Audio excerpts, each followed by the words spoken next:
Knowledge ग्रंथ के इस मंच पर आप सभी का फिर से स्वागत है दोस्तों। जैसे कि पिछले लेक्चर्स में हमने बातें करी थी कि हम एक रिवीजन लेक्चर्स लेकर आएंगे जो कि एमपी बोर्ड के बुक कीपिंग एंड अकाउंटेंसी के लिए हेल्पफुल होगा, माध्यमिक शिक्षा मंडल में पढ़ने वाले बच्चों के लिए हेल्पफुल होगा। जो आपका 26 मार्च को जो पेपर होने वाला है दोस्तों, उसके लिए क्या थ्योरी क्या प्रैक्टिकल्स आ सकते हैं, इसका रिवीजन लेक्चर्स हम तैयार कर रहे हैं दोस्तों।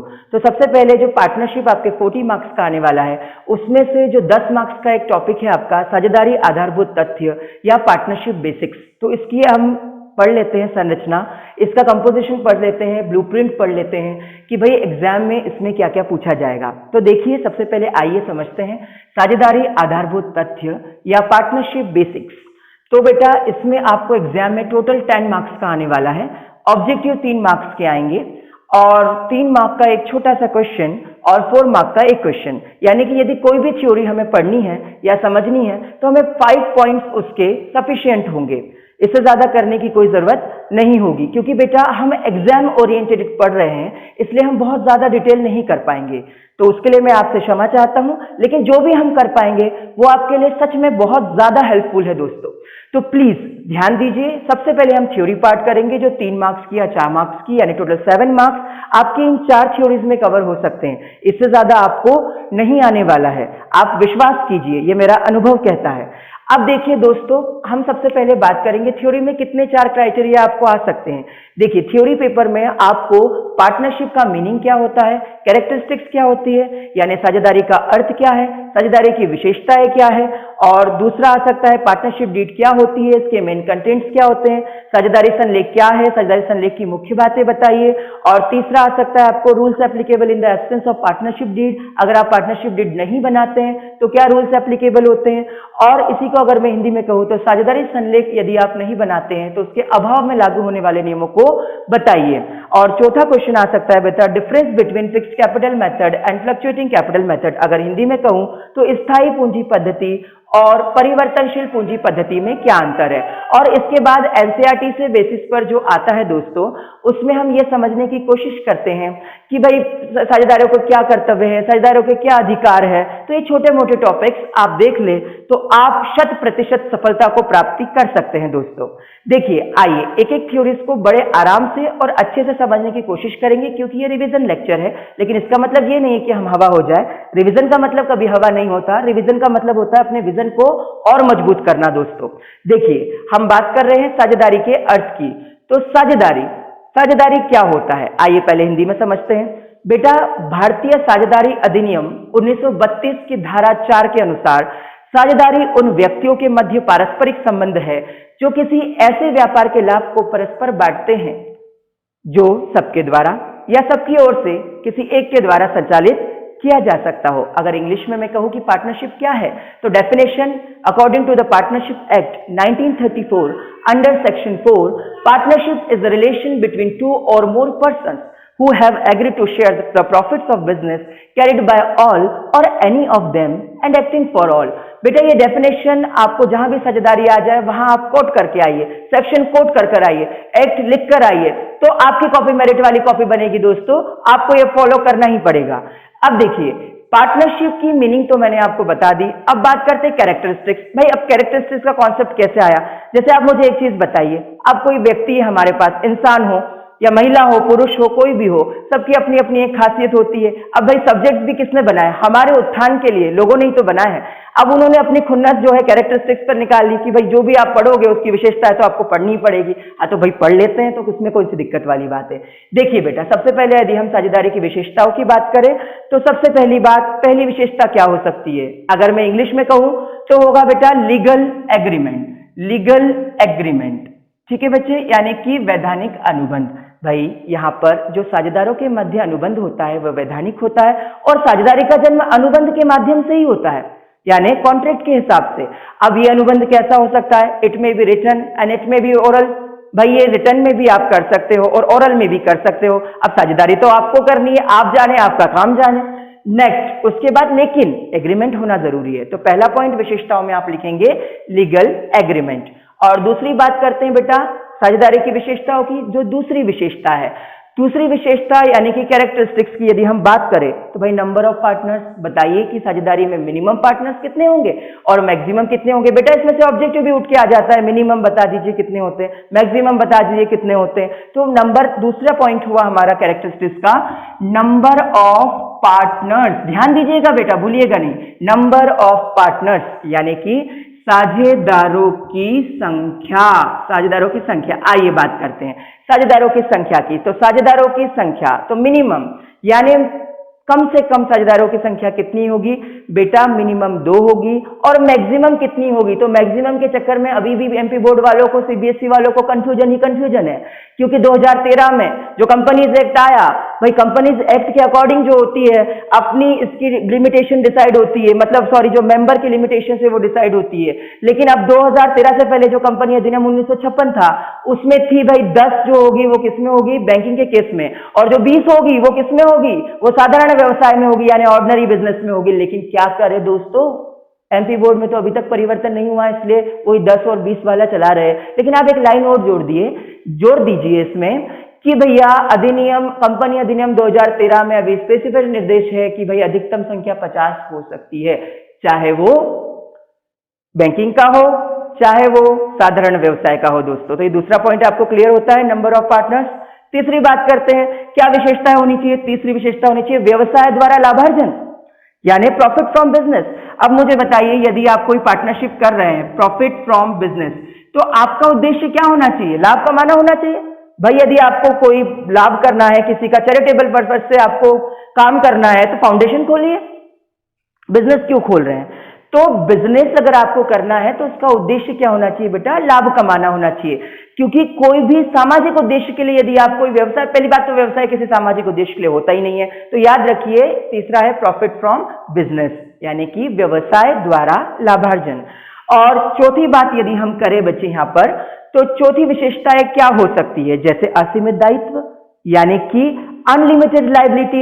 आइए चौथा हमने पढ़ा बेटा असीमित दायित्व या अनलिमिटेड लायबिलिटी। इसका मतलब क्या होता है बेटा, देखो अनलिमिटेड लायबिलिटी मतलब जैसा कि नाम से समझ में आ रहा है भाई, अब लायबिलिटी जो है उसमें कोई लिमिटेशन नहीं है।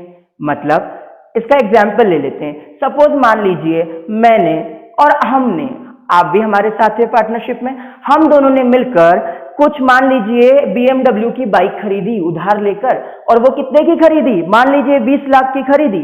तो भाई 20 लाख का हमने लोन लिया, किसके नाम से, हमारी पार्टनरशिप, हम और तुम पार्टनरशिप के नाम से हमने क्या खरीदा बच्चे, ये BMW बाइक खरीदी ताकि हम हमारे बिजनेस को डेवलप कर सके। लेकिन अंत में अब बैंक वाला तीसरी पार्टी हमारे पास आया और हमारी पार्टनरशिप, हमने तो उतना प्रॉफिट कमा नहीं पाया, तो हमारे सामने समस्या आ गई।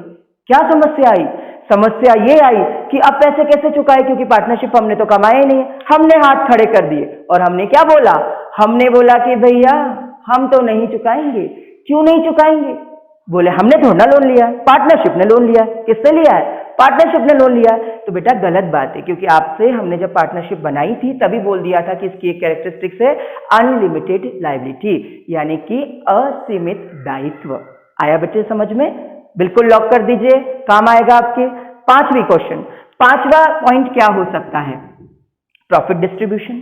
भाई ऑब्वियसली अगर आप कोई साझेदारी कर रहे हैं और उसकी कोई विशेषता है तो आपको प्रॉफिट डिस्ट्रीब्यूट करना ही पड़ेगा, है कि नहीं। और साथ ही साथ मतलब लाभ का विभाजन अगर हिंदी में कहूं तो प्रॉफिट डिस्ट्रीब्यूशन, और साथ ही साथ आपको लॉस भी बियर करना पड़ेगा यानी कि हानि भी बियर करनी पड़ेगी दोस्तों। तो पहला क्वेश्चन था आपका साझेदारी का अर्थ और विशेषताएं, यही खत्म होता है। और पार्टनरशिप की क्या कैरेक्टरिस्टिक्स होती है और क्या मीनिंग होता है, मतलब पहला थ्योरी पोर्शन हम कवर कर चुके हैं दोस्तों। आइए थोड़ा सा आनंद लीजिए और दूसरे क्वेश्चन पर आते हैं, पार्टनरशिप डीड के बारे में। अब ये क्या होती है पार्टनरशिप डीड या साझेदारी संलेख, आइए पहले इसको समझते हैं। बेटा ध्यान रखना है दिमाग में, जैसी बात आए पार्टनरशिप डीड की वैसे समझ लेना कि भाई हमारी शादी होती है तो क्या होता है, एक डीडी होती है, समझौता ही होता है, जिंदगी भर झेलना होता है कि नहीं। लेकिन आपको अभी नहीं झेलना है, आप स्टूडेंट हैं, है कि नहीं। तो एक बात हमेशा समझने की कोशिश की, पार्टनरशिप डीड मतलब साझेदारी का समझौता। आपको साझेदारी के बीच समझौता हो रहा है, डीड का मतलब एक डॉक्यूमेंट होता है, दस्तावेज होता है लीगल। अब उसके बाद ये होता क्या है बेटा, इंग्लिश में समझिए। Partnership deed is the written agreement between all partners which lays down the responsibility and rights of the partners, मतलब जो पार्टनर सब मिलकर आगे क्या करेंगे, उनके क्या अधिकार होंगे, उनके क्या कर्तव्य होंगे, उनके क्या दायित्व होंगे, ये सभी बातों की जानकारी कि भैया हम प्रॉफिट कैसे बांटेंगे, हम पूंजी कैसे देंगे, हम कैसे कैपिटल को इंटरेस्ट कैसे देंगे, इंटरेस्ट ऑन ड्राइंग कैसे देंगे, आहरण पर ब्याज कैसे देंगे, इंटरेस्ट ऑन ड्राइंग कैसे लेंगे, तो ये सारी की सारी समस्याओं का समाधान यदि होता है तो वो पार्टनरशिप डीड में होता है दोस्तों। तो पार्टनरशिप डीड इसलिए हमारे लिए इंपॉर्टेंट है। क्या होती है पार्टनरशिप डीड? छोटे शब्दों में आते हैं, partnership deed is the written agreement between partners which lays down the rights and responsibilities of the partners. और दूसरी बात हम करते हैं बेटा, हिंदी में बताओ तो साझेदारी समझौता साझेदारों के मध्य पारस्परिक समझौता है जो यह इंगित करता है कि साझेदारों के क्या अधिकार होंगे, साझेदारों के क्या कर्तव्य होंगे और साझेदारी व्यवसाय किस तरीके से नियमित होगा, आगे की दशा में हम किस तरीके से साझेदारी व्यवसाय को चला पाएंगे दोस्तों। अब इसके मेन कंटेंट्स क्या, इसकी मुख्य बातें क्या है? अब डीड में मैंने आपको समझाया कि क्या क्या मुख्य बातें करेंगे, तो यहाँ पर समझने जैसी बात है क्या हो सकता है दोस्तों। देखिए पहला पॉइंट हो सकता है name and address of the partner. English Hindi में अगर कहूं तो नाम और पता किसका? पार्टनरशिप फर्म का, यानी कि साझेदारी संस्था का। अब ये कैसा होना चाहिए बेटा? ये ऐसा नहीं होना चाहिए कि भाई मैं भी टॉप एंड टाउन तुम भी टॉप एंड टाउन, और फिर क्या हो जाए, बात तो खराब हो जाए। क्योंकि अगर हम दोनों टॉप एंड टाउन रहेंगे तो हम तो कंफ्यूज हो जाएंगे, भाई कौन से टॉप एंड टाउन की आइसक्रीम बेटर है कि नहीं। तो नाम किसी से मिलता जुलता नहीं होना चाहिए और उसका पता भी हमें पता होना चाहिए। तो इसलिए पहली बातें इस पर बातें करेंगे, साझेदारी फर्म का नाम एवं पता। और वो इंडियनिटी भी शो नहीं करना चाहिए, राष्ट्रीय नहीं होना चाहिए, भाई सरकारी नहीं लगना चाहिए, तुम बिजनेस कर रहे हो, सरकार को क्यों बदनाम कर रहे हो, है ना बेटा। और दूसरा हम बात करते हैं name and address of partnership firm के बाद name and address of the partners. पता तो ये भी होना चाहिए कि हमारी साझेदारी फर्म में कितने पार्टनर्स हैं, भाई उनका घर कहाँ है, कभी गफला कर दे तो उनके घर चले जाए, तो उनका साझेदारों के नाम व पते। दूसरा पॉइंट हुआ बेटा पार्टनरशिप का साझेदारों के नाम व पते, साझेदारों के नाम व पते, यानी कि पार्टनर्स के नेम एंड एड्रेसेस। क्लियर हो रहा है बेटा? बेटा तीसरा पॉइंट होता है रिम्यूनरेशन ऑफ द पार्टनर्स, यानी कि साझेदारों को मिलने वाले पारिश्रमिक। पारिश्रमिक का मतलब होता है हमने जो श्रम किया उसके बदले हमें कुछ मिले। और आजकल तो आपको सभी को पता है कि बाप बड़ा ना भैया, सबसे बड़ा रुपया, रुपये की बड़ी इंपॉर्टेंस है दोस्तों। तो इसीलिए रिम्यूनरेशन ऑफ पार्टनर्स ये थर्ड पॉइंट बनता है साझेदारी संलेख के लिए, है ना बच्चे।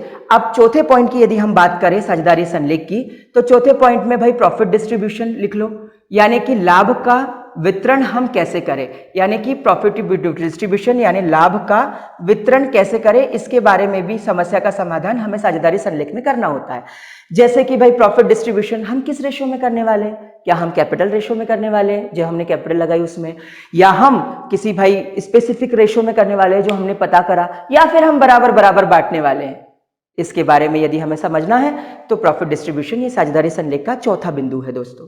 पांचवें बिंदु की यदि हम बात करें तो प्रॉफिट डिस्ट्रीब्यूशन के बाद पांचवा बिंदु हम कह सकते हैं कि हमें पता करना है क्या हमें इंटरेस्ट ऑन ड्राइंग लेना है कि नहीं लेना है, लेना है तो किस दर से लेना है, इंटरेस्ट ऑन कैपिटल देना है कि नहीं देना है, अगर देना है तो किस दर से देना है। देखो एक बात याद रख लो, अगर आपने इसमें लिखा है तो आप दे पाओगे और नहीं लिखा है तो नहीं दे पाओगे, क्योंकि उसके आगे जो हम पढ़ेंगे वो तो आपको भी पता है। तो पांचवा पॉइंट जो है बच्चे वो है कि interest on drawing, interest on capital, interest on loan के बारे में, भाई क्या चीजें रहेगी, लोन कितने % से देंगे, अगर लोन देता है कोई तो इंटरेस्ट क्या रहेगा, मतलब लोन हो, ड्राइंग्स हो, या फिर अगर हम बात करें कैपिटल हो, तो इन सब की बात अगर हम बात करें इनसे रिलेटेड मुद्दों की, तो ये पांचों पॉइंट्स कवर होके हमारा साझेदारी संलेख क्लियर हो जाता है दोस्तों। आइए एक बार शॉर्ट में रिवीजन करते हैं।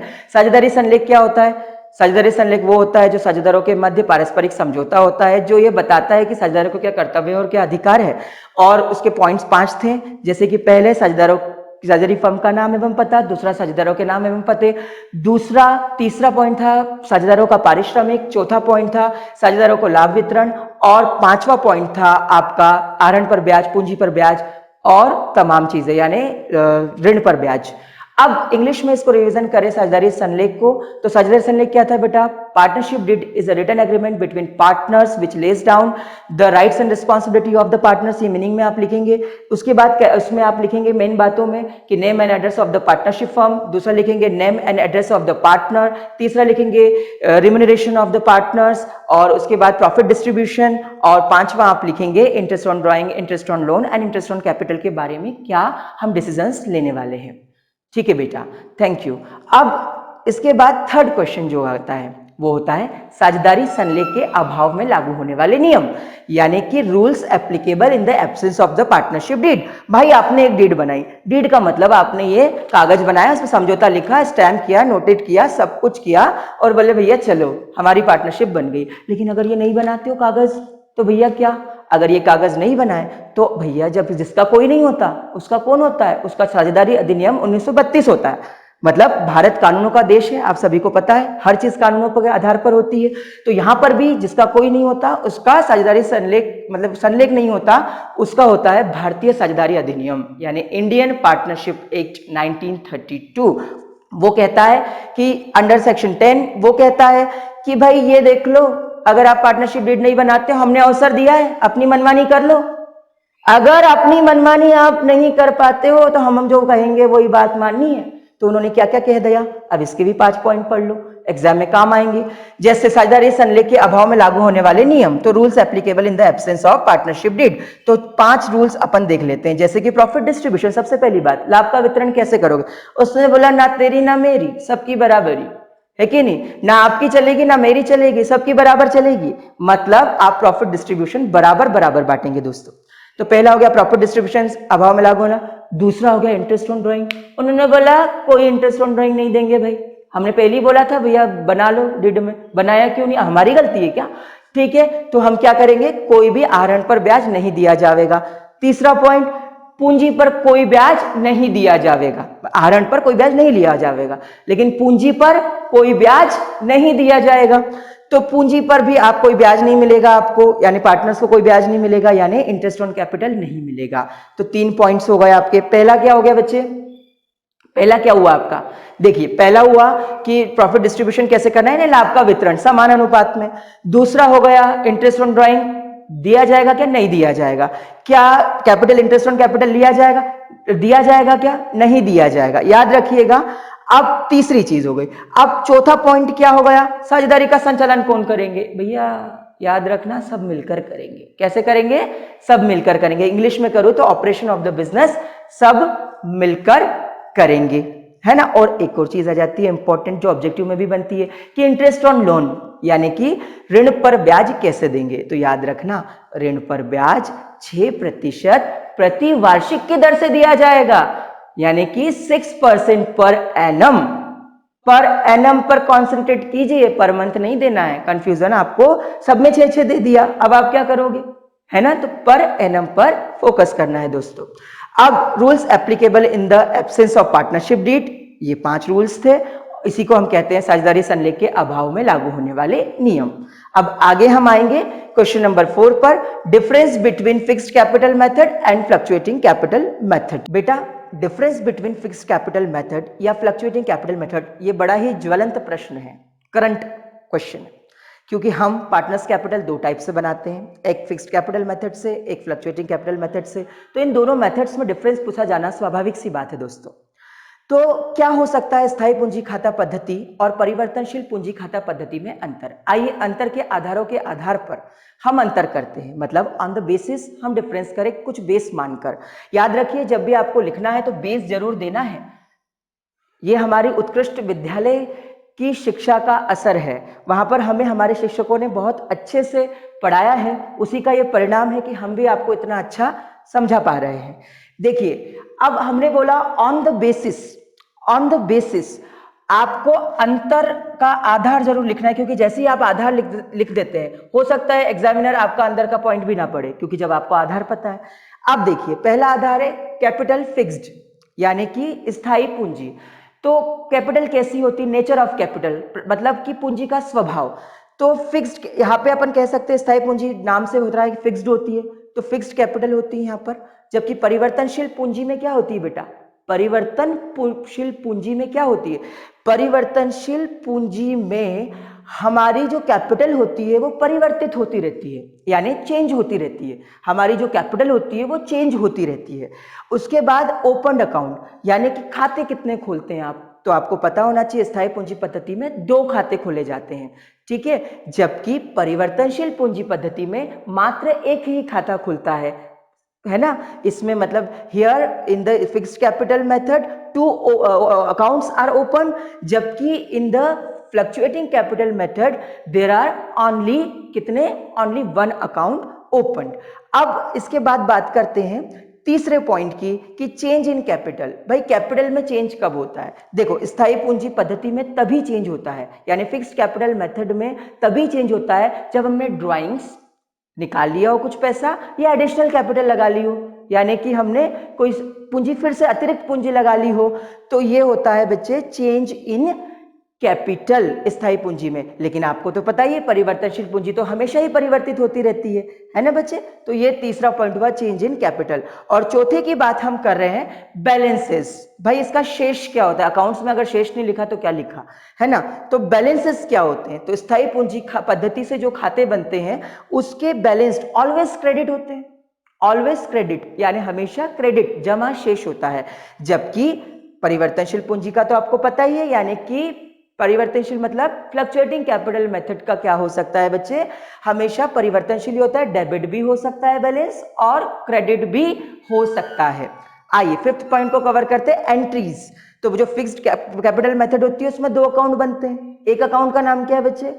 एक अकाउंट का नाम है current account, partners current account, और एक अकाउंट का नाम है पार्टनर्स कैपिटल अकाउंट। तो जो पार्टनर्स करंट अकाउंट है, पार्टनर्स करंट है, उसमें बहुत सारी एंट्रीज आती है, interest on capital, interest on drawing, interest on loan, है ना, ये सारी एंट्रीज आती है। जबकि जो दूसरा होता है हमारा फिक्स्ड कैपिटल, उसमें सिर्फ कैपिटल से रिलेटेड और ड्राइंग से रिलेटेड एंट्रीज आती हैं, तो ज्यादा एंट्रीज तो कुछ आती नहीं है। तो इसलिए हम कह सकते हैं कि एंट्रीज इसमें क्या क्या आती है। और परिवर्तनशील पूंजी में तो भाई कैपिटल अकाउंट्स में सारी एंट्री आती है, चाहे वो कैपिटल से रिलेटेड हो, चाहे वो इंटरेस्ट ऑन कैपिटल, इसमें सारी आती है। लेकिन इसमें डिफरेंट डिफरेंट जो फिक्स कैपिटल अकाउंट है उसमें डिफरेंट डिफरेंट एंट्रीज आती है। ठीक है, क्लियर हुआ आपको?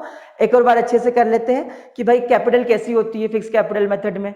फिक्स कैपिटल मेथड में कैपिटल कैसी होती है? फिक्स्ड होती है, जबकि परिवर्तनशील पूंजी पद्धति यानी फ्लक्चुएटिंग कैपिटल मेथड में बदलती रहती है।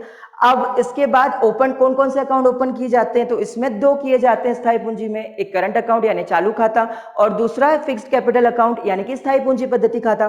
अब इधर अगर हम बात करें फ्लक्चुएटिंग कैपिटल अकाउंट की बच्चे, तो फ्लक्चुएटिंग कैपिटल अकाउंट में कौन कौन से खाते? मात्र एक खाता, साझेदारी का पूंजी खाता, यानी कि पार्टनर्स कैपिटल अकाउंट। फिर चेंजेस इन कैपिटल कब चेंज होता है स्थायी पूंजी में? जब एडिशनल कैपिटल लगाई हो यानी अतिरिक्त पूंजी लगाई हो, या ड्राइंग्स को कहते हैं हम आहरण हमने किया हो। नेक्स्ट, जबकि परिवर्तनशील पूंजी में तो आपको पता ही हमेशा परिवर्तित होती ही रहती है दोस्तों। और बैलेंसेस स्थायी पूंजी खाता, स्थायी पूंजी पद्धति के बैलेंसेस क्या होते हैं? इसमें ऑलवेज क्रेडिट यानी कि हमेशा क्रेडिट होता है, और इसमें क्रेडिट और डेबिट दोनों हो सकता है। समझ रहे हैं आप? आपको समझना ही होगा क्योंकि एग्जाम अगर अच्छा देना है तो समझना पड़ेगा। अब पांचवा अगर हम बात करें तो पांचवा पॉइंट हम ये भी देख सकते हैं कौन कौन सी एंट्रीज की जाती है। तो भाई ऑब्वियसली जो स्थायी पूंजी पद्धति है इसमें जो फिक्स्ड कैपिटल अकाउंट होता है उसमें सिर्फ पूंजी की राशि की गणना, मतलब पूंजी की राशि की हम लेखांकन करते हैं, एंट्रीज करते हैं। जबकि जो करंट अकाउंट होता है उसमें सारी बातें आ जाती है, interest on capital, interest on drawing, जो जितनी भी चीजें हैं। अब उसके बाद इधर परिवर्तनशील पूंजी की बात करें तो यहां पर तो आपको पता ही है एक ही अकाउंट होता है जिसे हम कहते हैं फ्लक्चुएटिंग कैपिटल अकाउंट, और उसमें सारी की सारी एंट्रीज को बिल्कुल सम्मिलित रूप से लिखा जाता है दोस्तों। तो पार्टनरशिप की थ्योरीज में बस ये 4 क्वेश्चन कर चले जाइए एग्जाम में, आपका एग्जाम 100% अच्छा जाएगा, क्योंकि 100% शिक्षा को मिलेगा आधार, तभी तो होंगे अब हम विकास के सपने साकार। धन्यवाद।